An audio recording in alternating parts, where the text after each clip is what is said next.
নমস্কাৰ বন্ধু বান্ধৱীসকল, নতুন এটা ভিডিঅ'ত সকলোকে স্বাগতম জনাইছোঁ। আজিৰ ভিডিঅ'ত আমি অসমীয়া ভাষাৰ জন্ম আৰু ক্ৰমবিকাশৰ বিষয়ে কিছু থুলমূলকৈ আলোচনা কৰিম। এজন অসমীয়া হিচাপে অসমীয়া ভাষাৰ বিষয়ে জনাটো খুবেই দৰকাৰ, সেয়েহে আপোনালোকে ভিডিঅ'টো শেষলৈকে চাব।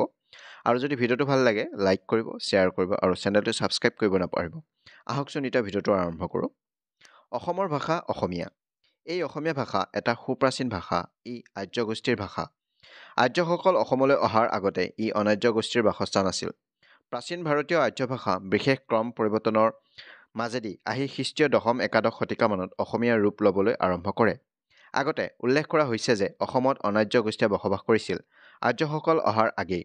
গতিকে ইয়াত বাস কৰা তিব্বত বৰ্মী আৰু অষ্ট্ৰিকসকলৰ ভাষাৰ প্ৰভাৱ অসমীয়া ভাষাৰ ওপৰত পৰিছে। নদীৰ নাম, ঠাইৰ নাম, ধন্যাত্মক শব্দ আৰু ঘৰুৱা শব্দ বহু শব্দ অনাৰ্য ভাষাৰ পৰা আহিছে।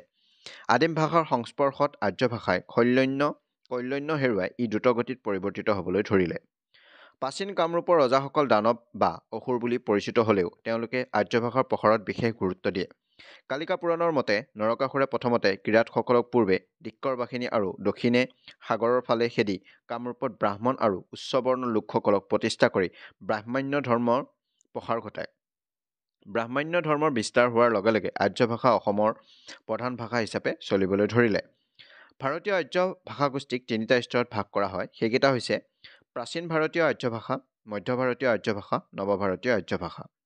বৈদিক আৰু সাংস্কৃতিক ভাষাই প্ৰাচীন ভাৰতীয় আৰ্য ভাষা, পালি প্ৰাকৃত আৰু অপভাষাই মধ্য ভাৰতীয় আৰ্য ভাষা আৰু আধুনিক কথিত আৰ্য গোষ্ঠীৰ ভাষাসমূহতে তৃতীয় স্তৰৰ নৱ আৰ্য ভাষা। প্ৰাচীন ভাৰতীয় আৰ্য ভাষাৰ ধ্বনিগত আৰু ব্যাকৰণগত পৰিৱৰ্তন লাভ কৰি প্ৰাকৃত ভাষাৰ অপভ্ৰংশৰ মাজেদি আধুনিক ভাৰতীয় আৰ্য ভাষাত পৰিণত হৈছে।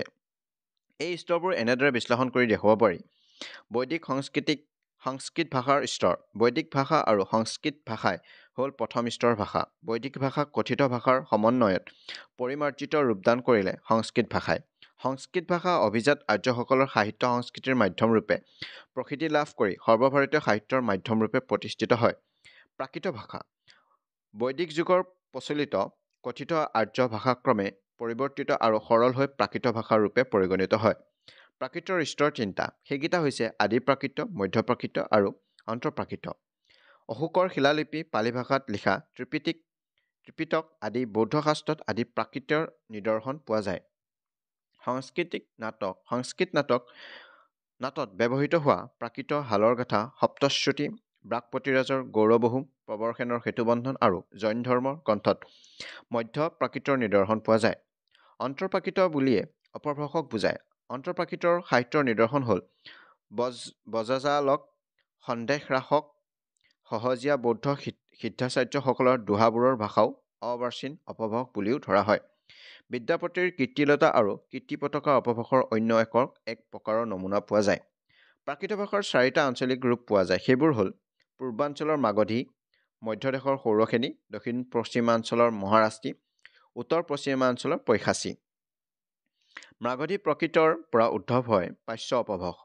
ভাষাতত্ত্ববিদ পণ্ডিত ডক্টৰ সুনীতি কুমাৰ চট্টোপাধ্যায় মাগধী প্ৰাকৃতৰ পৰা উদ্ভৱ হোৱা পাৰ্চী অপভ্ৰংশৰ চাৰিটা শাখাৰ কথা উল্লেখ কৰিছে। সেই শাখাকেইটা হ'ল ৰাহ, ইয়াৰ পৰা পশ্চিমবংগৰ উপভাষাৰ সৃষ্টি হয়। বৰেড, ইয়াৰ পৰা উত্তৰ মধ্যবংগৰ উপভাষাৰ সৃষ্টি হৈছে। বংগ, ইয়াৰ পৰা পূৰ্ববংগৰ উপভাষাৰ সৃষ্টি হৈছে। কামৰূপ, এই কামৰূপী পাৰ্চী অপভ্ৰংশৰ পৰাই অসমীয়া আৰু উত্তৰ বংগৰ কোচবিহাৰ, জলপাইগুৰি, ৰংপুৰ আদি অঞ্চলৰ কথিত ভাষাৰ সৃষ্টি হৈছে। অসমীয়া ভাষাই খ্ৰীষ্টীয় দশম শতিকাৰ মাজভাগৰ পৰা স্বকীয় ৰূপ ল'বলৈ আৰম্ভ কৰে। প্ৰসিদ্ধ চীনা পৰিব্ৰাজক হিউৱাং চাঙেও তেওঁৰ বিৱৰণীত লিখিছে যে কামৰূপৰ ভাষা মধ্য ভাৰতৰ ভাষাৰ পৰা কিছু পৃথক আছিল। তেওঁ অসমীয়া ভাষাৰ স্বকীয়ত্ব লক্ষ্য কৰিয়ে এই ধৰণৰ মন্তব্য আগবঢ়াইছিল। প্ৰাচীন কামৰূপৰ ৰজাবিলাকৰ তাম্ৰশাসনত অসমীয়া ৰূপৰ প্ৰথম নিদৰ্শন পোৱা যায়। গাঁৱৰ নাম, নদীৰ নাম আৰু মানুহৰ নামৰ প্ৰয়োগত অসমীয়া ৰূপৰ প্ৰথম নিদৰ্শন পোৱা যায়।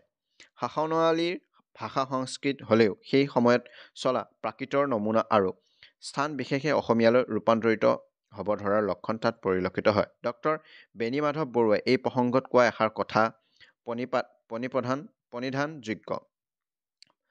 প্ৰাক আহোম যুগৰ কামৰূপৰ তামৰ ফলি আৰু শিলাৰেখাবোৰত প্ৰাকৃতিৰ প্ৰাকৃতৰ নিদৰ্শন আছে সেইবোৰে খ্ৰীষ্টীয় ৬ষ্ঠ আৰু ১২শ শতিকাত প্ৰচলিত উপভাষাৰ ৰূপ আৰু প্ৰাকৃতৰ আভাস দাঙি ধৰে বুলি ক'ব পাৰি। ৰাজকীয় ভূমিদান সম্পৰ্কীয় ফলিবোৰত বিশুদ্ধ সংস্কৃত ভাষাত লিখিবলৈ যত্নৰ ক্ৰুটি নকৰা স্বত্বেও কিছুমান অপ্ৰচলিত ৰূপ সোমাই পৰিছিল। ই হয়তো স্থানীয় লেখকসকলৰ নাইবা তক্ষকাৰসকলৰ নাইবা দুয়োৰে অসাৱধানতাৰ ভুল। অসমীয়া ভাষাৰ বিকাশৰ উল্লেখযোগ্য নিদৰ্শন দাঙি ধৰে চৰ্যাপদবোৰে। ইয়াত কামৰূপী ভাষাৰ ৰূপতান্ত্ৰিক নিদৰ্শনবোৰৰ নমুনা পোৱা যায়। ইয়াতে অসমীয়া ভাষাই এটা সুন্দৰ ৰূপ লৈছে বুলি ক'ব পাৰি। ধ্বনিতত্ত্ব, শব্দমালা আৰু বাক্যবিন্যাস আদি সকলো ক্ষেত্ৰতে চৰ্যাপদৰ ভাষাৰ লগতে অসমীয়া ভাষাৰ নিৰ্গোষ সম্পৰ্ক ৰক্ষিত হৈছে। অসমীয়া ভাষাত সচৰাচৰ ব্যৱহাৰ হোৱা মোলান, পানী, দাপোন, ভাল, গোহালি, আজি, উজুবাত, সৰু, মিছা, নৈ আদি শব্দবোৰ চৰ্যাপদত হুবহু ৰূপত পোৱা যায়। চৰ্যাপদৰ সময়ৰ পাছত বিশেষকৈ ত্ৰয়োদশ শতিকাৰ পূৰ্বাৰ্ধৰ পৰা আধুনিক যুগলৈকে অসমীয়া ভাষাৰ বিকাশৰ প্ৰধানকৈ দুটা স্তৰ দেখা যায়। এটা ১৭ শতিকাৰ আৰু আনটো তাৰ পিছৰ পৰা। অসমীয়া ভাষাটোৱে প্ৰথমতে পশ্চিম অসমত প্ৰৱেশ কৰি সুকীয়া ভাষাৰূপে গঢ় লয়। অসমত এই অঞ্চলৰ ভাষাত সাহিত্য ৰচিত হ'বলৈ ধৰে। এই ভাষাটোক কামৰূপী ভাষা বোলে।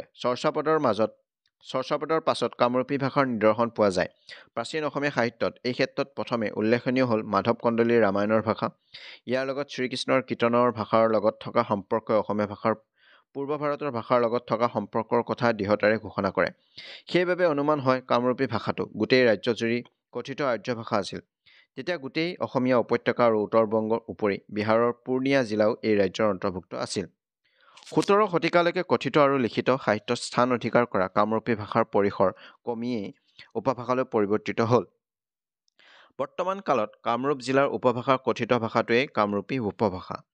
অসমীয়া ভাষাৰ গঠন আৰু বিকাশত ইয়াৰ মূল্য যথেষ্ট। প্ৰাচীন অসমীয়া সাহিত্যৰ বৈষ্ণৱ অবৈষ্ণৱ সকলো কবিৰ ৰচনাত এই ভাষাৰ ধ্বনিগত, ৰূপগত আৰু শব্দগত বৈশিষ্ট্যবোৰ দেখিবলৈ পোৱা যায়। মধ্যযুগৰ বুৰঞ্জীতো এই উপভাষাৰ প্ৰভাৱ স্পষ্ট। আকে শুনি লক্ষ্মীনাৰায়ণে দিল্লাক খেদি আহিল। মংগলে খাই বাক নাপায় গড়ৰ ভিতৰতে শোষাই মৰে তাহানৰ মুখত আহানৰ সংগে।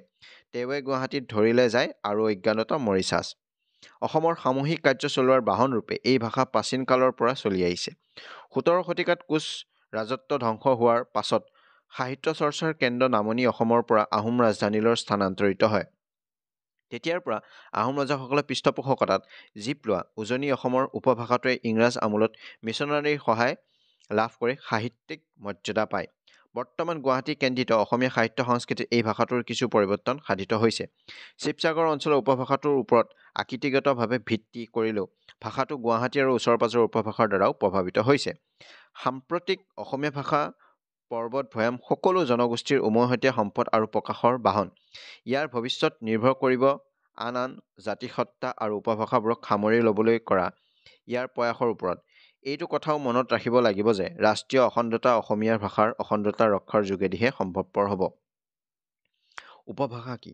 এটা ভৌগোলিক পৰিবেষ্টনৰ জনসমষ্টিবোৰৰ মাজত ভাষাৰ বিভিন্নতা পৰিলক্ষিত হয়। অৰ্থাৎ এটা অঞ্চলৰ ভাষা আৰু আন এটা অঞ্চলৰ ভাষাৰ মাজত ধ্বনি সংযোগ আৰু ৰূপ আৰু শব্দমালাৰ নানান পৰিৱৰ্তন দেখিবলৈ পোৱা যায়। ভাষাৰ এনে অঞ্চলবোৰকে ৰূপকে উপভাষা বোলে। আপোনালোকে গম পাইছে যেন উজনি অসমৰ ভাষাবিলাক, নামনি অসমৰ ভাষাবিলাক, মধ্য অসমৰ ভাষাবিলাক সকলো বেলেগ বেলেগ, সকলোৱে কোৱাৰ ধৰণ বেলেগ। সেইটো ৰিজনটো হৈছে উপভাষাৰ কাৰণে। সেইটো আমাৰ অসমীয়া ভাষাই, কিন্তু তাৰ সেইটো উপভাষা। উপভাষা সৃষ্টিৰ মূল কাৰণ হ'ল মানুহৰ মাজত আহ-যাহ বা যোগাযোগৰ অভাৱ। প্ৰাকৃতিক বাধা, সামাজিক বাধা আদিয়ে এই যোগাযোগৰ অভাৱৰ সৃষ্টি কৰে। বিভিন্ন প্ৰশাসন, ধৰ্ম আদিৰ অধীনত থাকিলেও মানুহে মানুহৰ সংযোগৰ অসুবিধা হয়। যিবোৰ মানুহৰ মাজত পৰস্পৰে মিলা-মিছা, অহা-যোৱা, বিয়া-বাৰু আদি আদান-প্ৰদানৰ সুবিধা থাকে, তেওঁলোকৰ মাজত ভাষাৰ বিভেদবোৰ নাইকিয়া হৈ ভাষাই একোটা গঢ় লয়। ভাষাৰ খণ্ড খণ্ড ৰূপ আৰু অখণ্ড ৰূপ সৃষ্টি এটা মুদ্ৰাৰ ইপিঠি-সিপিঠিৰ দৰে। বাধাবোৰৰ বাবে ভাষা যেনেকৈ খণ্ড খণ্ড হৈ পৰে, তেনেকৈ আকৌ ভাষাৰ অখণ্ডতা ৰক্ষা কৰিবলৈ কিছুমান কথাই সহায় কৰে। যেনে যাতায়াতৰ সুবিধা এই অখণ্ডতা ৰক্ষাত অৰিহণা যোগায়। যুদ্ধ, উৎসৱ, পাৰ্বণ আদিয়ে এই ক্ষেত্ৰত সহায় কৰে। যুদ্ধৰ সময়ত সেনাবাহিনীত বিভিন্ন অঞ্চলৰ লোকৰ সমাৱেশ ঘটে। সেই মানুহবোৰৰ মাজত আদান-প্ৰদানৰ কাৰণেও ভাষাৰ অখণ্ডতা প্ৰয়োজন হৈ পৰে। বিয়া-বাৰুৰ যোগেদিও ভাষাৰ আঞ্চলিক বিভিন্নতা দূৰ হয়। দৰা-কইনা ভিন্ন অঞ্চলৰ হ'লে ল'ৰা ছোৱালীয়ে এটা সমিল মিলৰ ভাষা ক'বলৈ শিকে। ল'ৰা ছোৱালীবোৰে যিটো পৰিৱেশত ডাঙৰ আৰু বিশেষকৈ লগৰীয়াবোৰে যিটো ভাষা কয় তাৰ দ্বাৰা প্ৰভাৱিত হয়। ভাষাৰ অখণ্ডতা ৰক্ষাত সাহিত্যিক এজনে যেতিয়া কোনো অঞ্চলৰ ভাষাৰ মাধ্যমেৰে সাহিত্য ৰচনা কৰে, তেতিয়া আন অঞ্চলৰ লোকে সেই ৰূপটোক আদৰ্শৰূপে গ্ৰহণ কৰে। কেন্দ্ৰীয় শিক্ষানুষ্ঠান, স্কুল, কলেজ, বিশ্ববিদ্যালয় আদিও এই ক্ষেত্ৰত যথেষ্ট সহায় কৰে। বিভিন্ন অঞ্চলৰ পৰা অহা ছাত্ৰ ছাত্ৰীবোৰৰ ভাৱৰ আদান প্ৰদানৰ ক্ষেত্ৰত বিভিন্ন ভাষাৰ পৰিৱৰ্তিতে এটা সমূহীয়া ভাষা কোৱাৰ প্ৰয়োজন হৈ পৰাত ভাষাৰ বিভিন্নতা আঁতৰি যায়। তেনেকৈ ৰেডিঅ', বাতৰি কাকত আদিও এই ক্ষেত্ৰত সহায় কৰে। গতিকে দেখা যায় যে শিক্ষা, সংস্কৃতি আদি সাহিত্যৰ প্ৰসাৰৰ যোগেদি অসমীয়া ভাষাৰ বিভিন্নতা আঁতৰি যোৱাৰ পৰিৱেশ গঢ় লৈ উঠে। কিন্তু এনে সমৰূপতাৰ ফালেই ভাষাই আগবাঢ়ি যোৱাৰ লগে লগে আঞ্চলিক ভাষাবোৰৰ প্ৰতি মানুহৰ কিন্তু মোহ আঁতৰি নাযায়। বহুতে তাক সংৰক্ষণ আৰু সংবৰ্ধন কৰিব খোজে। তাৰ ঐতিহাসিক মূল্যৰ দ্বাৰাও এই উপভাষা কোৱা মানুহখিনি গৌৰৱবোধ কৰি তাৰ ৰক্ষাৰ চেষ্টা কৰে। কিন্তু যেতিয়া উপভাষাৰ অখণ্ডতা ৰক্ষা কৰা উপাদানবোৰে উপভাষাৰ অৱস্থা শোচনীয় কৰি তোলে, তেতিয়া ই নিম্ন শ্ৰেণীৰ লোকৰ মাজতেই আবদ্ধ হৈ পৰে আৰু লাহে লাহে মৃত্যু মুখত পৰে। এনেদৰে উপভাষা এটাৰ মৃত্যু হ'লেই মান্য ভাষাটো ইয়াৰ বহুতো শব্দ আৰু ৰূপ সংৰক্ষিত হয়। সেইবোৰৰ অনুসন্ধান কৰি মান্য ভাষা আৰু উপভাষাৰ মাজত পাৰ্থক্য আদিৰ সমালোচনাৰ আলমত ভাষা বিজ্ঞানীসকলে কথাটোৰ সামগ্ৰিক ৰূপটোৰ বিষয়ে নতুন তথ্য উদ্ঘাটন কৰিবলৈ সমৰ্থ হয়। গতিকে উপভাষাবোৰৰ বিস্তৃত অধ্যয়ন নোহোৱাকৈ কোনো এটা ভাষাৰ অনুসন্ধান সম্পূৰ্ণ নহয়। উপভাষাৰ পৰাও আকৌ একোটা মান্য ভাষাৰ সৃষ্টি হয়। প্ৰতিভাশালী নেতা, সাহিত্যিক, সমাজ সংস্কাৰক, ধৰ্ম প্ৰচাৰক আদিয়ে নিজৰ অঞ্চলৰ ভাষাৰ মাধ্যমেদি যেতিয়া মতামত দাঙি ধৰি পুথি পাজি ৰচনা কৰে, তেতিয়া সেই ভাষাটো মান্য ভাষাৰ পৰ্যায়লৈ উঠিব পাৰে। কেতিয়াবা যদি এটা অঞ্চলৰ ভাষাৰে শাসন ব্যৱস্থা চলে, বাতৰি কাকত, ৰেডিঅ' আদি সেই ব্যৱহাৰ হয়, ৰাজহুৱা সভা সমিতিত ই ব্যৱহৃত হয়, তেতিয়া এইবোৰ সাংস্কৃতিক কাৰণত উপভাষাটোৰ মান্য ভাষাৰ স্বীকৃতি লাভ কৰে। গতিকে ভাষা মানে কোনো অঞ্চলৰ মৰ্যাদাপ্ৰাপ্ত উপভাষা এটাকে বুজায়। অসমীয়াৰ মান্য ভাষা আৰু উপভাষা। সাংস্কৃতিক কেন্দ্ৰৰ সালসলনিৰ যোগেদি অসমত মান্য ভাষা আৰু উপভাষা সৃষ্টিৰ উদাহৰণ দেখা যায়। অসমীয়া ভাষাটো মাগধীৰ ৰূপৰ পৰা ৰূপান্তৰিত হৈ পশ্চিমৰ পিনেদি অসমত সোমায় আৰু অসমৰ নামনি অঞ্চলত সুকীয়া ভাষাৰূপে গঢ় লয়। পিছত ভাষাটো ক্ৰমে গৈ উজনি অঞ্চলত বিয়পি পৰে। অসমত দুই ধৰণৰ শাসন ব্যৱস্থা আছিল। উজনিত আহোম শাসন ব্যৱস্থা আৰু নামনিত বিভিন্ন শাসন ব্যৱস্থা প্ৰচলিত আছিল। ৰাজধানীও একে ঠাইতে নাছিল। দুয়োটা অঞ্চলৰ মাজৰ যাতায়াতৰ অসুবিধা, বিয়া বাৰুৰ প্ৰচলন নোহোৱা আদি কাৰণত উজনি আৰু নামনি অসমৰ লোকসকলৰ মাজত মিলা মিছাৰ সুবিধা হোৱা নাছিল।